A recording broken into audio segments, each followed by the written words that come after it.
जी justice Mittal साहब, अब इन्हें सुप्रीम कोर्ट पे भरोसा नहीं। ये इनकी यही पीड़ा है। तो मैडम को भी कोई पद दिला दीजिए आप, तो संविधान खतरे में नहीं रहेगा। देखिए क्या वरना क्या तो ये कोई संविधान खतरे जवाब में हुआ? आ जाएगा। ये क्या ये तो बदतमीजी है कि पद दे दीजिए? अरे सीधा सीधा बताइए ना कि चार जज कैसे बाहर आके बोलते हैं कि लोकतंत्र खतरे में है? इनको म्यूट क्या आपके करिए, पास जवाब है इस बात मिस्टर का? एंकर, इनको म्यूट नहीं, करिए, ये क्या है? पद दे ठीक है, दीजिए, म्यूट करिए। ये क्या है? जवाब ये कोई नहीं, तरीका है? सुमित भाई, आप लोग देंगे मैं ऐसे शब्द सुनने का आदी नहीं। हाई कोर्ट के एक ऑनरेबल जवाब मैं ऐसे दे रहा शब्द सुनने का आदी के नहीं हूँ। बारे में इतनी अशोभनीय बातें, ये 2% की बिल्कुल तर्क संगत नहीं है सुमित भाई। और आपसे उम्मीद है कि हटाइए इनको। ऐसे लोगों को आप अपने डिबेट पर अगर बुलाएंगे तो मुझे और जस्टिस मित्तल को नहीं बुलाएंगे। एक डिबेट को आपको जिस तरह से नहीं, ठीक है, ठीक है, एक बाधित सेकंड। करने का कोई मतलब बोल नहीं। रहे तब सुमित नहीं भाई, रोका बहुत किसी ने। नहीं तो ये बदतमीजी क्या है? नहीं, ये मास्टर हैं, आप बदतमीजी नहीं है। इसमें मॉडरेटर हैं, बदतमीजी सुमित क्या है? भाई। नहीं आप अब इसमें बदतमीजी क्या है? क्या क्या बोल इसमें रही है? बदतमीजी कि क्या है सुप्रीम को इसमें? कोई पद दिलाइए, ये हाई कोर्ट करिए। के पद ऑनरेबल आप आपने क्या कहा? आप अपनी बात एक कहिए सेकंड, ना। डॉक्टर आपको टीना, ये आपने क्या कहा? आप सुप्रीम कोर्ट के जज को लेकर सीधे सवाल खड़ा कर रहे हैं। आप कह रहे हैं कि सुप्रीम कोर्ट के जज को पद दे, सुप्रीम कोर्ट के जज बिकाऊ हैं, आप ये कह रहे हैं? क्या मैंने बोला है बिकाऊ है? ये अपनी तरफ से बोल रहे नहीं, हैं। जज को पद मिल जाता है, जज को पद मिल जाता है। आप नहीं प्लीज नहीं, प्लीज, प्रेस कॉन्फ्रेंस करिए। ये बदतमीजी नहीं है, ये बदतमीजी नहीं है। एक तो इस तरह के शब्दों का इस्तेमाल मत करिए।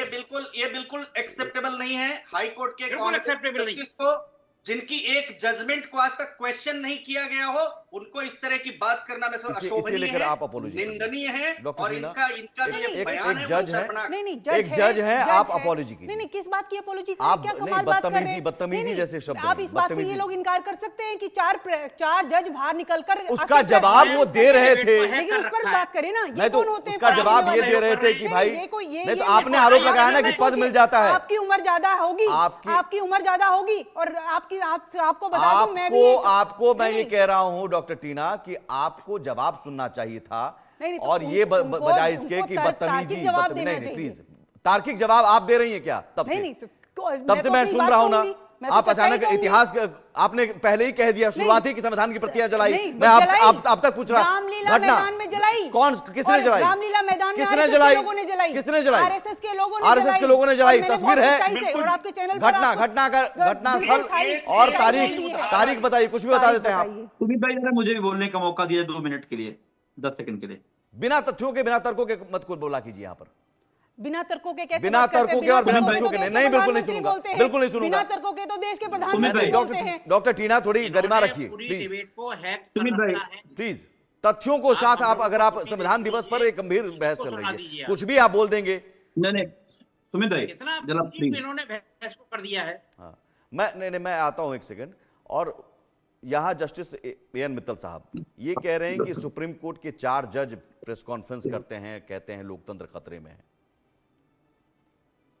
ऐसा अश्विनी भाई ने कहा, भारत का संविधान हर व्यक्ति को बोलने की स्वतंत्रता प्रदान करता है, हर व्यक्ति को अपना मत व्यक्त करने का अधिकार है, चाहे वो सुप्रीम कोर्ट का जज हो, चाहे वो हाई कोर्ट का जज हो, चाहे वो राष्ट्रपति हो, चाहे वो प्रधानमंत्री हो, हर व्यक्ति को संवैधानिक अधिकार है।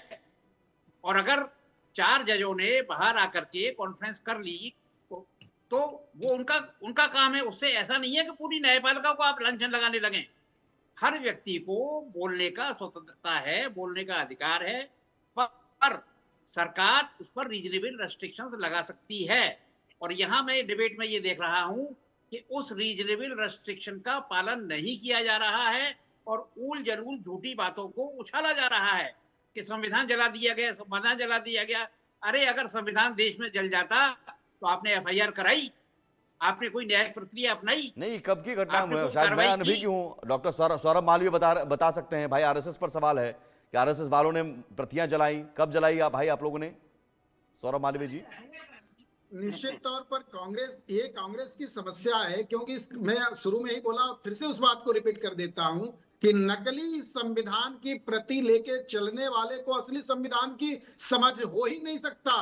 क्योंकि भारत को समझने के लिए भारत बोध होना चाहिए उसके भीतर, और वो जिस सिस्टम के अंग हैं और जिसको ये लेके मान रही हैं, ढो रही हैं, चल रहे हैं सभी, इनके भीतर तो नजरिया ही नहीं है कि भारत को भारत जैसा समझे। तो भारत को जो भारत जैसा समझेगा नहीं, उस संविधान के प्रति विश्वास और आस्था कैसे रखेगा?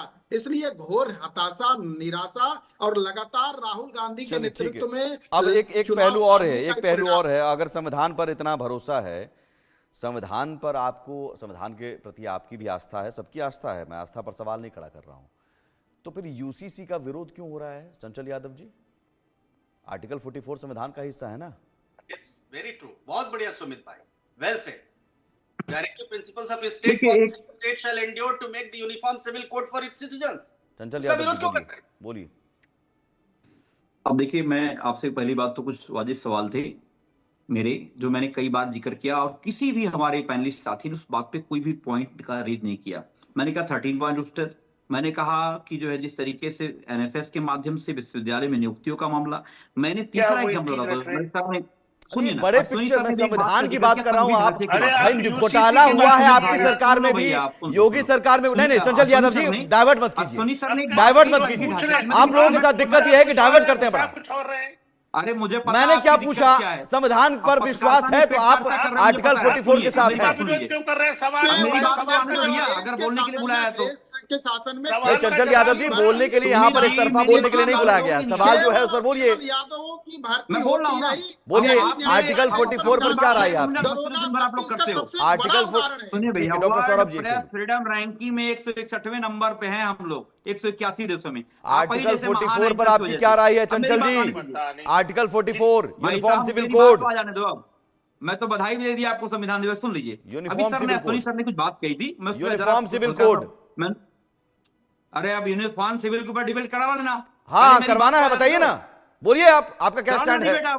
मुझे पता है, आप ही जैसे लोग हिंदू मुसलमान करने के लिए बैठते हो, मुझे पता है। आप मेरे बात आ जा रहे हो गया संविधान पर विश्वास। अरे बाबा साहब अंबेडकर ने लिखा है आर्टिकल 44, जिस अंबेडकर साहब का आप नारा लेते हैं ना, नाम लेते हैं, उस अंबेडकर साहब ने लिखा है आर्टिकल 44।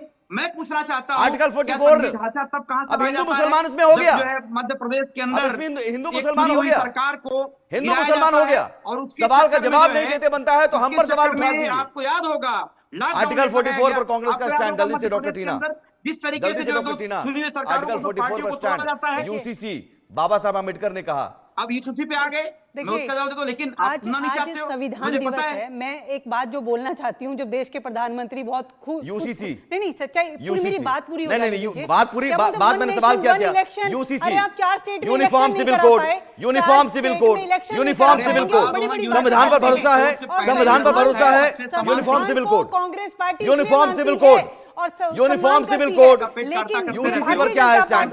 उसी संविधान में आर्टिकल 44 है, यूसीसी पर क्या स्टैंड है? यूसीसी पर स्टैंड क्या है?